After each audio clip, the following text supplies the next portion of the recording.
ओम नमः शिवाय। मैं हूं Shivangi Shulta Rai Chatterjee. Welcome in my channel Shulta's open window. Cancer कर्क ये आपका रीडिंग है। ये है 11 फरवरी 2024 से लेके 20 फरवरी 2024 तक की एनर्जी के ऊपर। ठीक है, इस दौरान हम 3 कार्ड का रीडिंग करेंगे। आपका लव रिलेशनशिप देख लेंगे, करियर फाइनेंस देख लेंगे और आपका हेल्थ के ऊपर भी थोड़ा नज़र घुमाएंगे। तो चलिए कर्क देख लेते हैं 3 कार्ड के माध्यम से आने वाले फरवरी सेकेंड हाफ में आपके साथ क्या हो सकते हैं। Sun, wow, in the relationship card, relationship में है सन।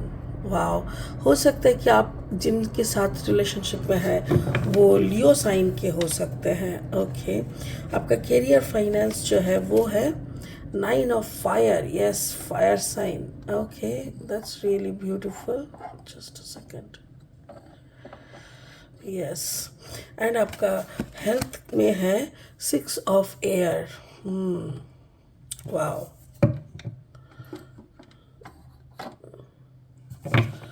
ओके। अब देख लो, यहाँ पे कार्ड नंबर है 19। 9 + 1 = 10। दैट मीन्स जिस रिश्ते में आप हो वो सन की तरह है। Like it gives you warmth, maybe in your success way. हो सकता है कि ऐसा नहीं है कि वो सारा टाइम आपको वो लवी डवी टाइप का प्यार नहीं हो सकता है, बट इस प्यार में दोनों जैसे दोनों को पुश करते हो towards their success.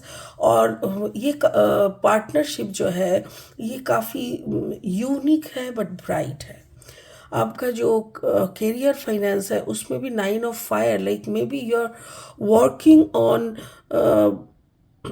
On behalf of your partner हो सकता है, या तो आप कोई फायर साइन के साथ काम कर रहे हो जिसके मुताबिक आपको या तो आपका कॉम्बिनेशन भी हो सकता है। ठीक है, बाकी हम और देख लेंगे। 6 ऑफ एयर का जैसे है कि मे बी आपका टूर एंड ट्रैवल है, इस दौरान कहीं जाना है। तो अगर कहीं आप जा भी रहे हो तो अपना ख्याल रखना, क्योंकि अगर आप कहीं जा नहीं रहे हो तो भी आपके दिमाग बहुत घूम रहा है, ऐसा है। स्पिरिट का ब्लेसिंग कार्ड बोल रहा है शिवा। वाओ, तांडव। देखिए नटराज का मोटिव है यहाँ पे। तो नटराज मतलब तांडव। लाइक जब शिवा का मतलब क्या होता है पता है? शांति। तो जब एक शांत इंसान तांडव तक उतर आते हैं ना, मतलब समझ लेना कि उसकी तो पेशेंस की बाण वो ख़त्म हो गया है और वो अभी कुछ भी कर सकते हैं। So I don't know what it is telling about your reading. ये तो हम लास्ट में एनालिसिस करके पता करेंगे। ठीक है, फिलहाल हम लेनोर्मैन डेक से 3 कार्ड लेके रीडिंग को और आगे बढ़ाएंगे। ठीक है, अगर आप कर्क राशि के जातक हैं या तो फिर कर्क लग्न के जातक है, यानी सन मून राइजिंग, कहीं पे भी अगर आपका कर्क यानी कैंसर एनर्जी है तो हो सकता है कि मेरी रीडिंग के एनर्जी के साथ आपका रीडिंग का कुछ बढ़िया सा मैच हो जाए। Wow, the moon and the locket. Okay, and the clover.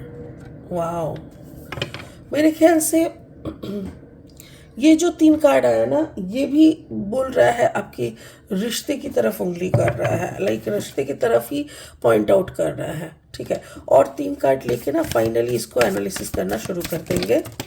अगर आप नए हो मेरी चैनल पे, मुझे सुनते हुए आप एंजॉय करते हो, तो मेरी चैनल को ना सब्सक्राइब करके बेल आइकन को दबा देना, ताकि कोई भी वीडियो आपसे छूट ना जाए और टाइम पे आप तक पहुंच जाए।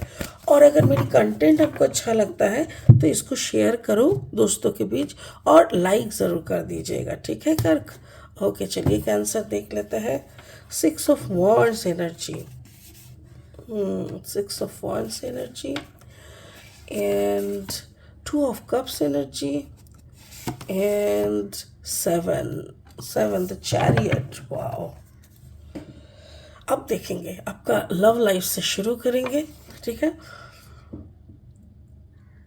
मेरे ख्याल से देखिए एक कॉम्बिनेशन देखिए, ये है सन और ये है moon. Sun is number 1, 32 is moon, 3 + 2 = 5। मतलब मून मतलब परिवर्तनशील, नया कुछ।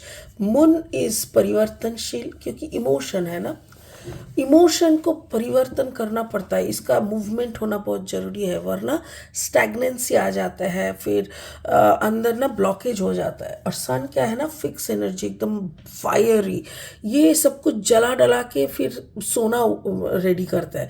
तो मेरे ख्याल से या तो आपका पार्टनर का कम्बिनेशन है जैसे लियो एंड पाइसिस हो सकता है, और मेरे ख्याल से उनके साथ आप रह रहे हो ना, तो उसमें आपको कुछ प्राउड फील होता है। मेरे ख्याल से आप you are feeling proud about your partnership. अपने पार्टनर ऐसा कुछ कर रहा है, या तो आपका कम्बिनेशन ऐसा है कि फायर वाटर, ऑब्वियसली कर्क है तो कर्क के साथ शायद पाइसिस भी है, और उसके साथ कोई फायर एलिमेंट भी हो सकता है, लियो, लियो आपके कम्बिनेशन में आ सकता है। और अगर ऐसा है तो आप कोई सफलता की तरफ यानी विक्टोरियस मोमेंट की तरफ आगे जा रहे हो।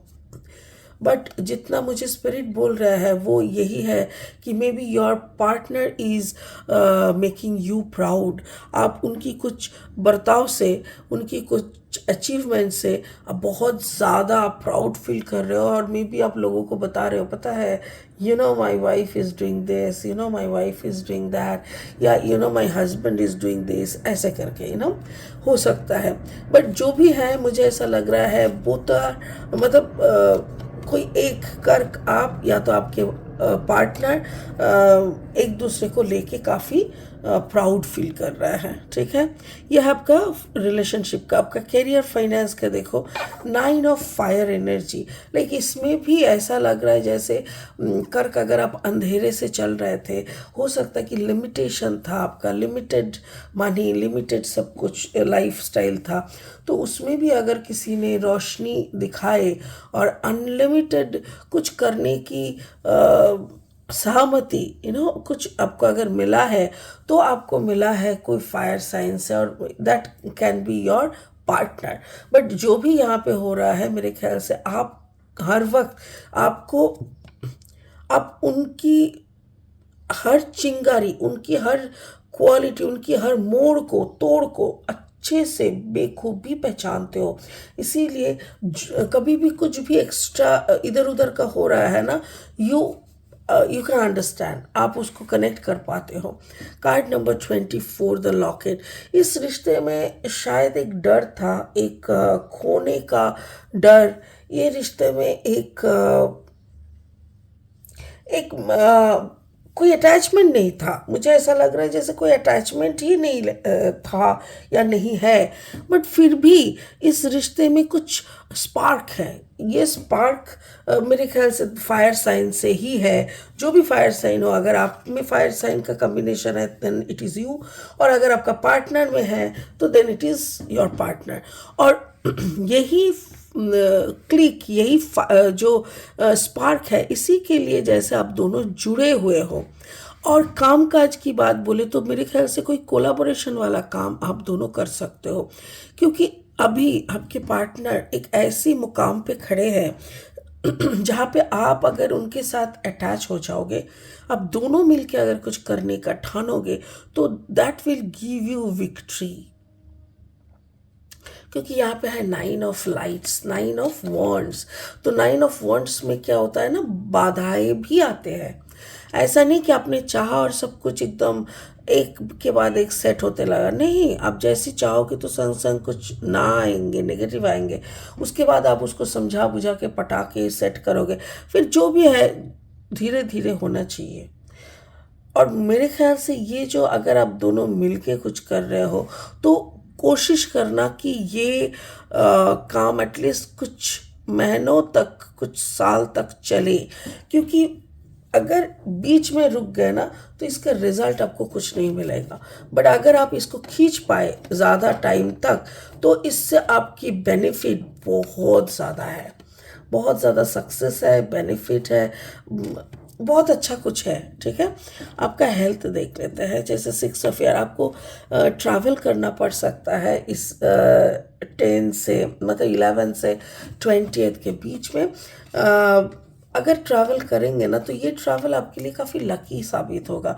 हो सकता है कि ये ट्रैवल के पीछे आपका जो मकसद रहेगा वो मकसद आपको सक्सेस की तरफ और धकेलता देगा। देखो 7 दोनों देखो चैरियट है, ये चैरियट के ऊपर बैठे हुए हैं दोनों घोड़ा जैसे बहुत स्पीड से चल रहा है, तो ये आपके सक्सेस की तरफ लेके चल रहा है। और ये इसका जो प्रूफ है वो है the clover. Clover is the lucky leaf कहता है इसको, इट्स अ लकी लीफ। तो अगर आपको मन में डर भी है, शंका भी है, आपको अगर मन में दो मन भी है, पता नहीं क्या होगा, हम तो इतना आस लेके जा रहा है, क्या पता कुछ होगा कि नहीं, ऐसा भी अगर है, फिर भी आप निश्चिंत होकर ऊपर वाले पे भरोसे रख के सामने की तरफ आप चलिए। सब कुछ आपके मुताबिक यानी आपकी फेवर में सब कुछ होता रहेगा, ठीक है ना। ओके, तो अभी आप आगे बढ़िए, कुछ भी आए इसको साइड करके। स्पिरिट का कहना है शिव शंभू का आशीर्वाद आपके ऊपर है। वो यहाँ पे नटराज मतलब नटराज स्टाइल में खड़े हैं, बट इनके अंदर जब शांति भी विराजमान है। अगर आपके अंदर कोई कारण से गुस्सा या ऐसा कुछ आप आते भी है ना, स्पिरिट कह रहा है आप शांत हो जाओ, क्योंकि शांति में ही शिव को आप पा सकते हो। और ये जो चैरियट कार्ड है ना, ये कर्क का ही यानी कैंसर आपका ही कार्ड है, मतलब आपका एनर्जी से ही रीडिंग ख़त्म हो रहा है। और स्पिरिट का कहना है आगे बढ़ो, सीधी सी बात है। आपका पार्टनर यहाँ पे आगे बढ़ चुके हैं, बहुत अच्छा फेम नेम सब कुछ हो रहा है, आप उनके अप्रिशिएट भी कर रहे हो। But what about you? आपका तबीयत के ऊपर ख्याल रखो। तबीयत थोड़ा बिगड़ सकता है, बट अगर बिगड़ भी जाए कोई नहीं, आपका लक बहुत अच्छा है, स्पिरिट का साथ है, शिव शंभू की आशीर्वाद है, आपको कुछ नहीं होगा, ठीक है। तो चलिए आगे बढ़िए, और मुझे एक बार देख लेना है कि आपका कौन सा चक्र में अगर आप बैलेंस करेंगे तो आपको अच्छा महसूस होगा। कौन सा चक्र में कर्क को मेडिटेशन करना चाहिए, कौन सा चक्र में कर्क राशि यानी कैंसर को मेडिटेशन करना चाहिए, कैंसर को मेडिटेशन करना चाहिए, कौन सा चक्र में कैंसर को मेडिटेशन करना चाहिए। Thank you. थ्रोट चक्र में, या अगर ऐसा देखो, कभी कभी क्या होता है ना, इंसान कुछ भी बकता है, कुछ भी मतलब मुंह में आया बोल दिया, उसका कॉन्सिक्वेंसेस ना वो सोचते नहीं है कि बोलने के बाद सामने वाले को कैसा लगेगा, अगर बुरा लगा तो कैसा मतलब नथिंग, खुद का बारे में सोच लिया और बोल दिया। Speak from your heart, it is the only thing worth listening to. Exactly, जब आप मुंह खोल रहे हो, कुछ बोल रहे हो, तो ऐसा बोलो कि सामने वाले के दिल छू जाए, ना कि सामने वाले की दिमाग खराब हो जाए। तो कैंसर मेरे ख्याल से इस पे आप थोड़ा सा काबू करिए। बहुत बुरा बोलने के लिए बहुत कुछ करना नहीं पड़ता, क्वालिटी नहीं चाहिए, बट बहुत बुरे को साइड करके अच्छी बातें बोलने के लिए ना बहुत मेहनत चाहिए, थोड़ा वो मेहनत कर लीजिए, ठीक है। चलिए इसी के साथ इस रीडिंग को यही ख़त्म करते हैं, फिर मिलेंगे बहुत जल्दी बहुत इंटरेस्टिंग वीडियोस के साथ। तब तक के लिए बने रहे, खुश रहे, ओम नमः शिवाय का जाप करते रहे। Thank you so much, bye bye.